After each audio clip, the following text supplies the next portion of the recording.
My lord, today I bring a report on a crisis level threat from the Gigastructures galaxy.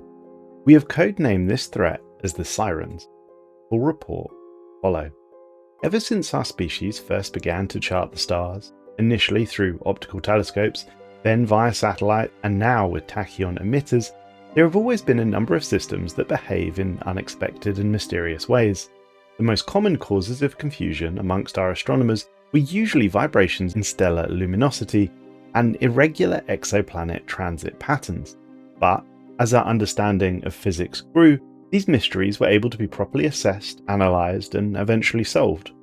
Most of the time they turned out to be nothing more than simple erroneous measurements by our primitive telescopes, and in the remainder of cases, the study of these phenomena allowed us to further enhance our understanding of exoplanets and stellar behaviour.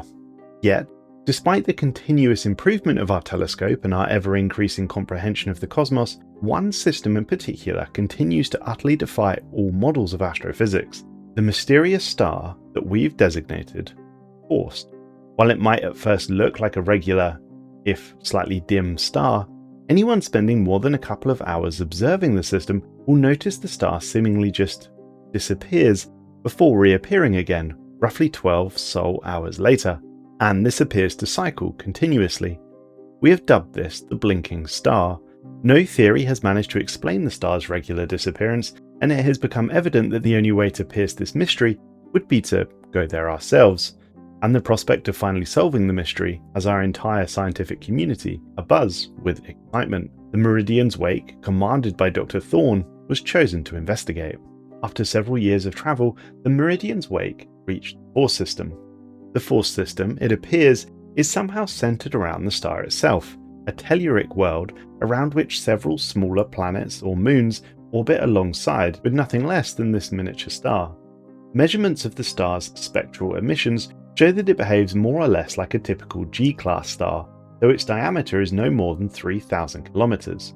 With such a small size, it should by all accounts be a neutron star or even a gas giant, and yet it is dutifully orbiting around Faust every 24 hours, passing behind the planet every 12, and disappearing from view before re-emerging on the other side.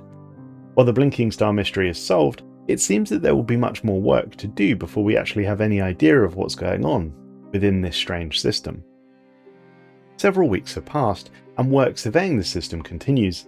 It appears that the asteroid belt orbiting around Faust is filled with numerous outcroppings of a strange purple crystal, unlike anything we've encountered before.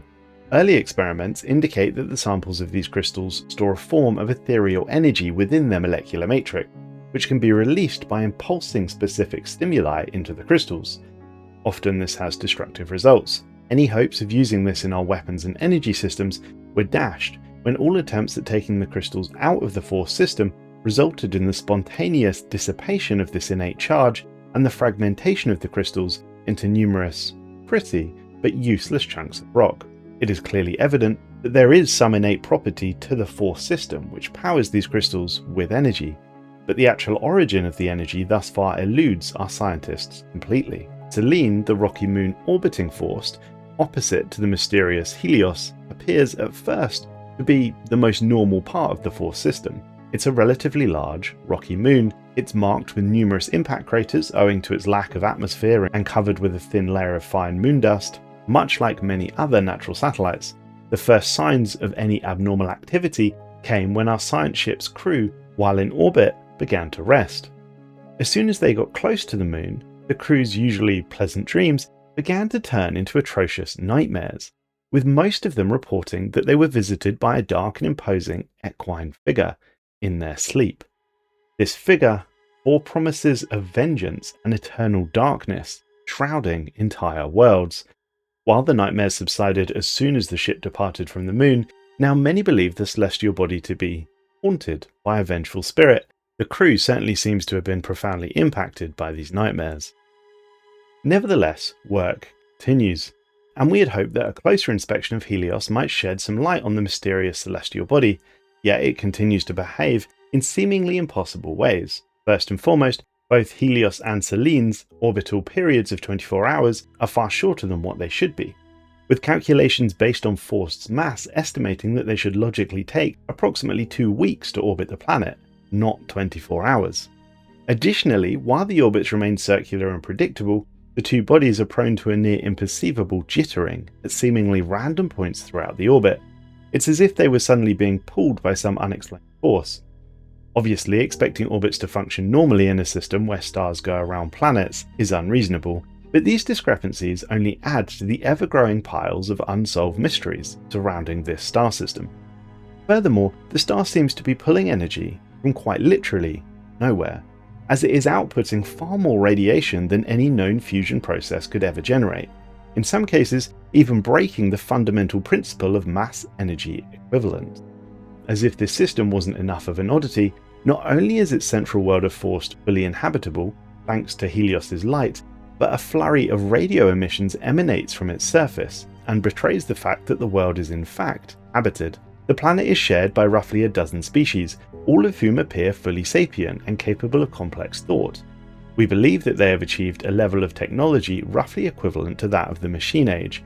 However, many of these species, notably the more equine ones, display a variety of what we can only call supernatural abilities, such as ludicrously efficient agriculture, flight, or even telekinesis, to name a few. Significant deposits of these pink crystals that we've designated thaumaturgic crystals, which I'm going to refer to as T crystals, that we found in the system's asteroid belt, have also been located across the planet, with some of its native species making significant usage of these T crystals in order to bolster and catalyze their natural abilities. This has led our scientists to believe that the crystals and the abilities are related in some way. Interestingly enough, we may be right in time to witness a turning point in the planet's history, as several species are reaching the point at which developments and experimental methods should allow them to tremendously increase their understandings of both their abilities and the crystals. This is likely to have far-reaching consequences and may drastically alter their technological development. Dr. Thorne and a small team have been deployed to the surface in order to hopefully glean more insight into the workings of this peculiar, multi-species civilization, perhaps before a more permanent observational post is established. The expedition down to the surface of Faust has mostly gone without any significant issue, all the while bringing in copious amounts of data regarding the planet's native civilization, or civilizations. The planet's dry land is split into 3 large landmasses, the 2 smaller northern ones being dubbed EQ and Griffonia, while the larger one is known as Zebraca. This is located almost entirely within the southern hemisphere. These continents are incredibly diverse, with each of them harbouring several distinct sapient species, while native species range from bipedal humanoids known as Yetis to 4-legged ursines known simply as the bears. There are avians known as griffins, and the remainder of the species are generally equine in origin. However, this is somewhat of an umbrella term that encompasses several species, such as particularly small yet T-crystal gifted ponies, which alongside the griffins are by far the most popular species being present across all 3 continents.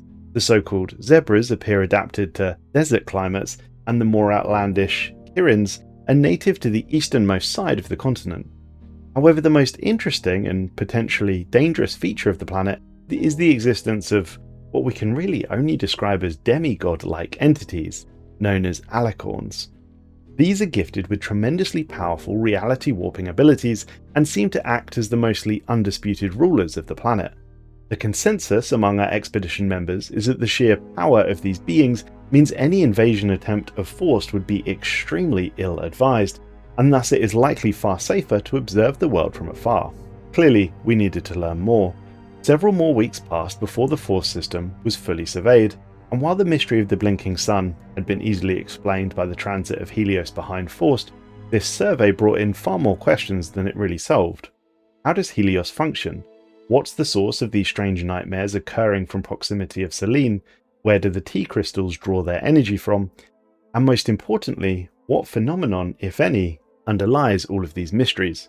While numerous theories have been conceived to try and tie everything in together, one theory in particular has stood out amongst every other: psionic interference. As far as our understanding goes, psionics appears to originate from an immaterial realm beyond our reality, Shroud. Although the exact specifics remain unclear, some have suggested that the Force system may lie in an area of reality where the veil between our reality and the Shroud is thinner. This theory, which so far shows great promise in explaining all of Force mysteries, has quickly grown in popularity amongst the scientific community, to the point that they are now pushing for a more thorough investigation of the system to determine if the theory actually holds any water. Although it took significant investment, both in time and resource, our scientists now believe that they have at last pierced the mysteries of both Helios's inner workings as well as the rest of the Force system. Experiments on the psionic sensitivity of telepaths have confirmed that the entire system lies inside a pocket of space with which the veil between reality and the Shroud is thinner, allowing for preternatural occurrences to arise. As the systems are constantly moving through space, our scientists conclude that there must be some sort of phenomenon causing this thinning of reality, and set out to probe Helios itself to provide answers. Thanks to thermal shielded probes diving into the depths of the infernal planet, it was found that at the core of Helios lies a miniature rift in reality itself. This supposedly leads directly into a realm of pure psionic energy, what we believe is the Shroud. Matter from Helios' centre regularly falls into this rift before re-emerging in the form of boiling, superheated psionic energy. This energy floats up to the surface of Helios and triggers nuclear fusion reactors. Through a not understood process, the spent psionic energy then coalesces back into a hydrogen nuclei, which themselves are ignited by fresh psionic energy. This now helium nuclei, owing to their higher mass, falls back into the rift and the cycle repeats indefinitely, thus keeping the miniature star lit. The discovery and understanding of the process, now dubbed psi-catalytic confusion, has revolutionized both psionics and nuclear science. Consequently, many of our scientists are now debating whether it's possible to replicate the process in order for ourselves to generate energy. Research into this will remain ongoing for several decades. In the meantime, we've been monitoring the pre-FTLs on Faust, and while we've gained significant society research, nothing overly noteworthy has really occurred. Until now. Sea pony explorers from Hippogriphia, a nation located at the northwestern end of Zebrica, appear to have recently undertaken an expedition into one of the deepest depths of their oceans. When their explorers returned, something within them had changed. Some sort of mysterious presence had taken hold of them, as if their very souls, their very being, had been enthralled. That presence began spreading into other sea ponies, taking a hold of their minds and spreading its influence across the nation-state of Hippogriphia. Within mere weeks, this influence had spread to the point of culminating in a relatively bloodless coup, which saw the former Hippogriphian government overthrown and the installation of the Sirens, a trio of serpentine, mind-controlling demons from the depths of the planet. As the new rulers of the land, they now call Sirenalia. From what our observational posts could gather, these sirens are seemingly driven by an intense desire for revenge over some long-forgotten catastrophe which befell their kind. It is thus evident that they do not intend to stop merely at Hippogriphia, and are likely to attempt to spread their influence to the rest of Zebrica, and potentially all of the planet itself. Their task is daunting. Already a resistance group known as the Aris Resistance has arisen to counter their rise, and it is anyone's guess as to whether or not they'll be successful in restoring this old order. Regardless of the outcome, we should probably keep a close eye on this situation.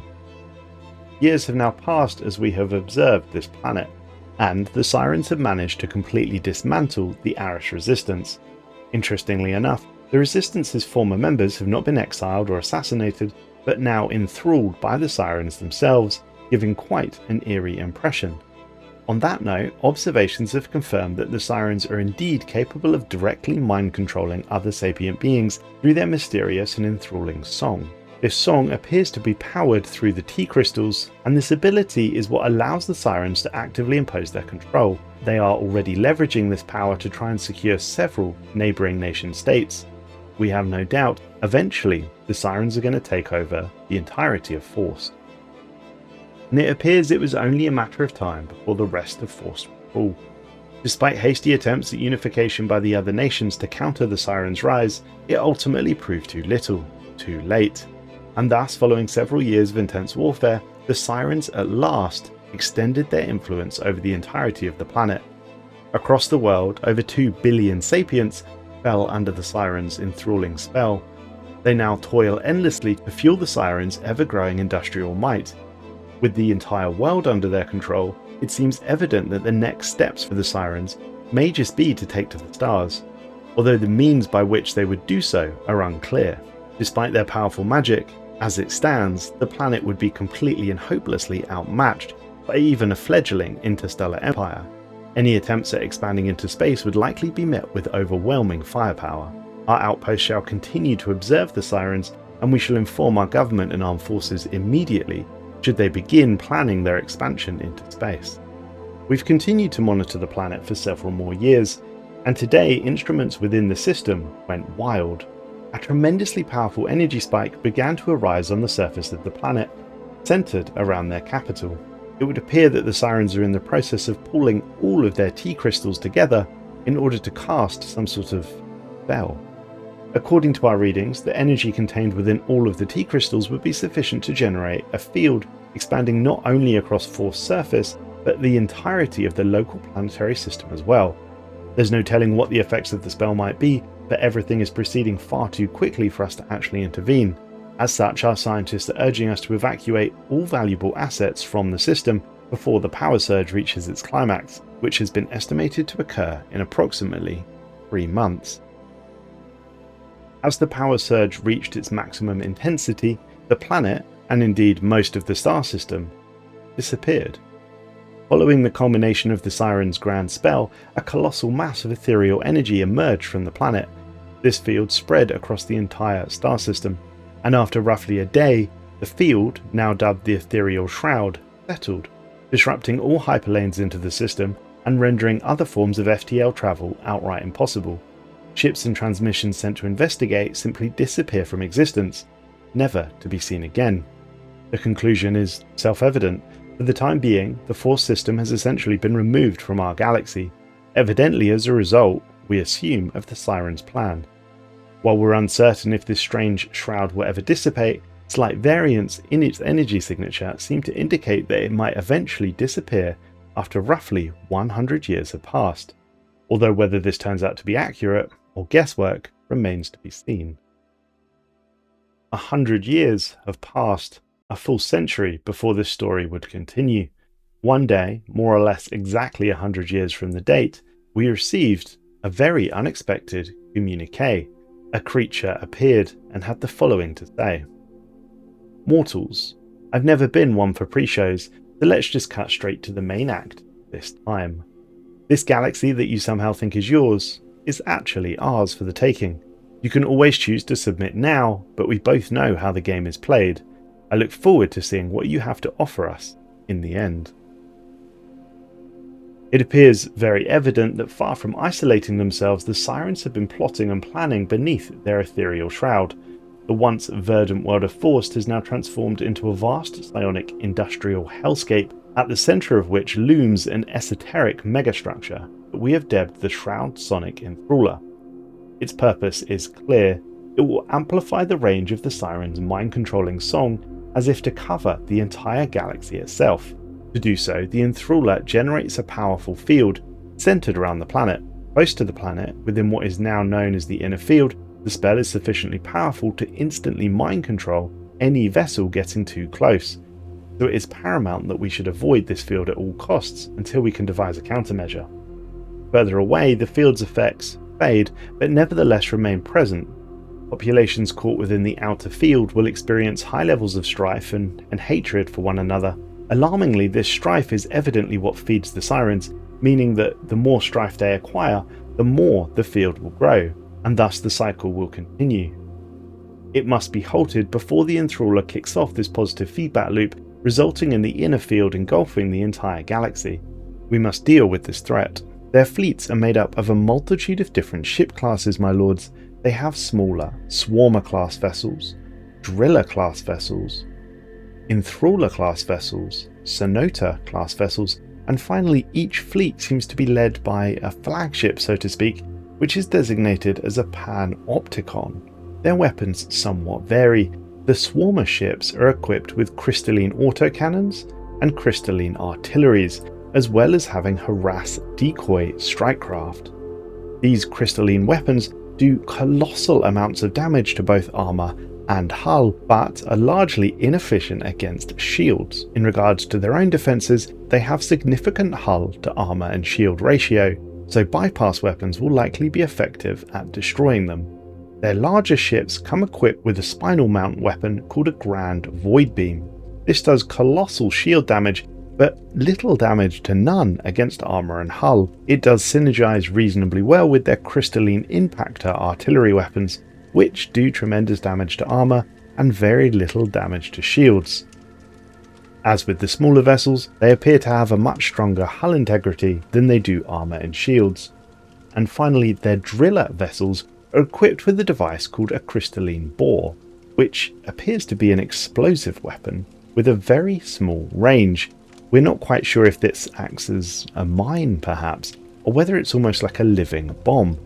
These ships, bizarrely, are extremely quick, but have very little hull integrity. Even one shot with a medium disruptor would likely destroy this vessel. When deployed together, however, these ships do complement each other reasonably well and are incredibly effective. We should absolutely use caution when fighting these ships. I'm pleased to report, my lords, that our brave fleets have managed to destroy the outer weapon emplacements of the Sirens, fearsome psionic enthraller.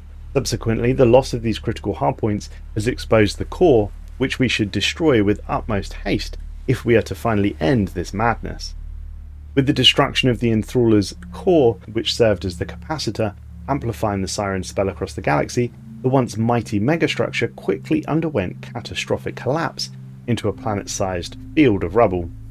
This was quickly followed by the complete disintegration of the strife field and the subsequent loss of Siren control over most of their assets directly outside of their homeworld itself, to which the Sirens have now retreated in expectation of a desperate final stand.